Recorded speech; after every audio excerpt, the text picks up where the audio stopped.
Music. It's all around. In your favorite video games, movies, everywhere online, in your own voice, and even in the classroom. Music is obviously such an important element in society and culture. So why are so many people trying to threaten it? Music dates back to ancient Egypt, India, China, Greece, and even Rome. Along with the concept of music came teaching and learning it, known as music education.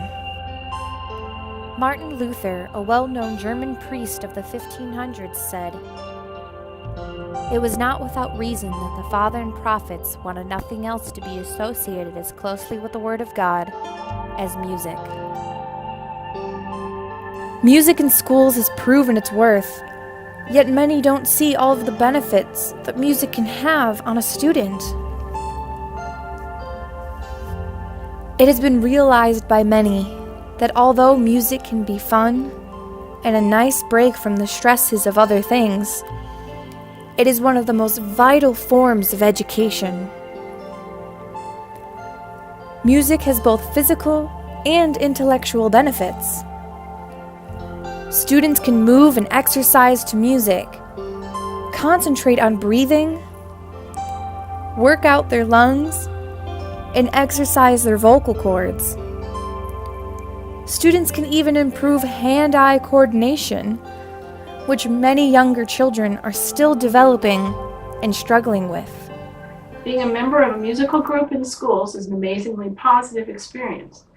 Performing music is a rare endeavor that combines intellectual, athletic, and yes, playing an instrument or singing is an extremely exhausting effort, and emotional processes, all three of these things in the same activity. There are also intellectual effects that can positively affect students in and out of the classroom. Numerous studies have shown relationships between music education and achievement in other academic subjects. Many other studies have shown that music students have higher grades and better graduation rates than those who do not participate in music. It is proven that music can help students with other classes such as math, reading, and writing. For example, in order to read music, a student will need to know how to read a time signature and how that time signature affects the beats and rhythms of the given notes. When a student is applying the time signature to the notes, simple math skills are being used. For example, if a piece is in 4/4 time, that means that there are 4 quarter beats in each measure. In some measures, it can be compiled of all quarter notes, but sometimes there are eighth, half, and whole notes in a measure. Think of it as quarters that make up a dollar. 4 quarters make up a whole dollar. In 4/4 time, 4 quarters make up a whole measure. Reading this music correctly requires simple division. When music has more complex time signatures that can be divided into 2 or 3, then the knowledge of math in order to be able to properly read that music will need to be more complex as well. Here at Millikan University, students in certain majors can take a music theory class as a credit for math. I think, the math requirement really isn't called math requirement, it's called quantitative reasoning. So it's really about logical thinking through a pre-established system.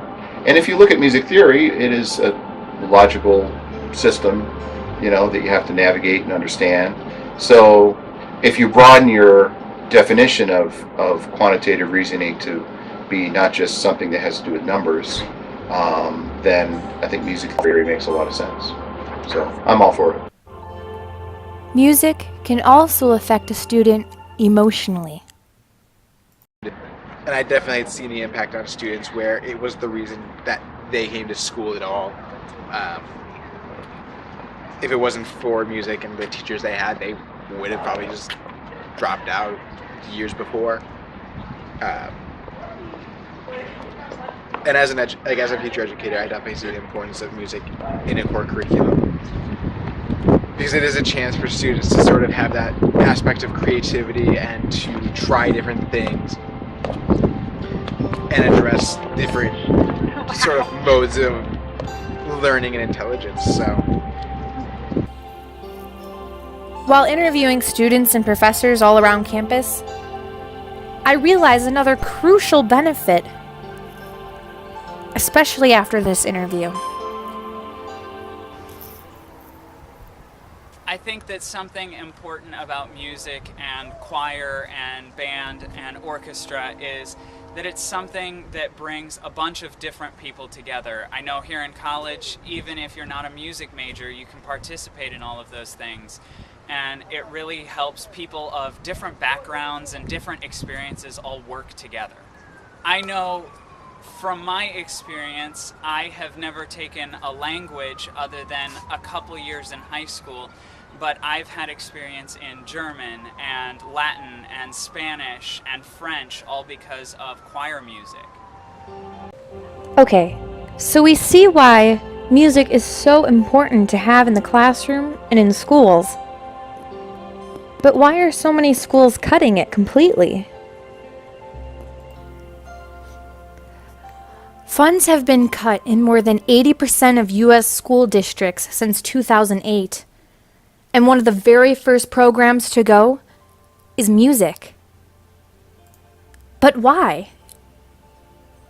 Like, I would say, like, why don't we have the music anymore? And they would say, like, oh, it was a waste of time. Like, we could have done more math. We could have done more reading. Kids have lower scores than that, so why focus on that? So they based it off their scores. Testing, yeah, because our school had shitty scores.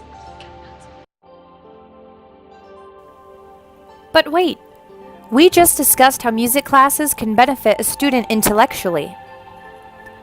A study published in 2007 by Christopher Johnson, professor of music education and music therapy at the University of Kansas, revealed that students in elementary schools with superior music education programs scored around 22% higher in English and 20% higher in math on standardized tests compared to schools with low-quality music programs.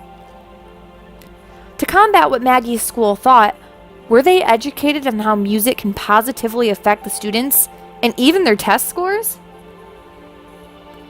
With music as a core subject, it can be integrated into how students are tested and may even increase the testing averages in schools.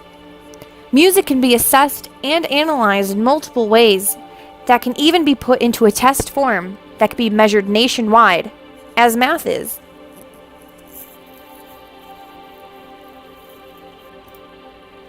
One can argue that music may not be for everyone, and shouldn't be forced onto students who don't want to take it.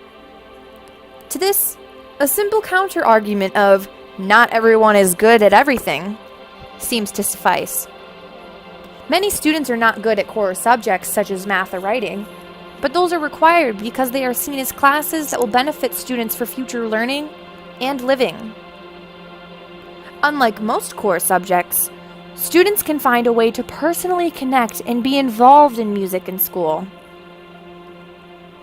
Schools with well-rounded music programs have a wide variety of options for students to choose from, such as an a cappella group, a jazz band, a gospel group, a marching band. Any genre of music can be found in different school groups that it can appeal to any type of student.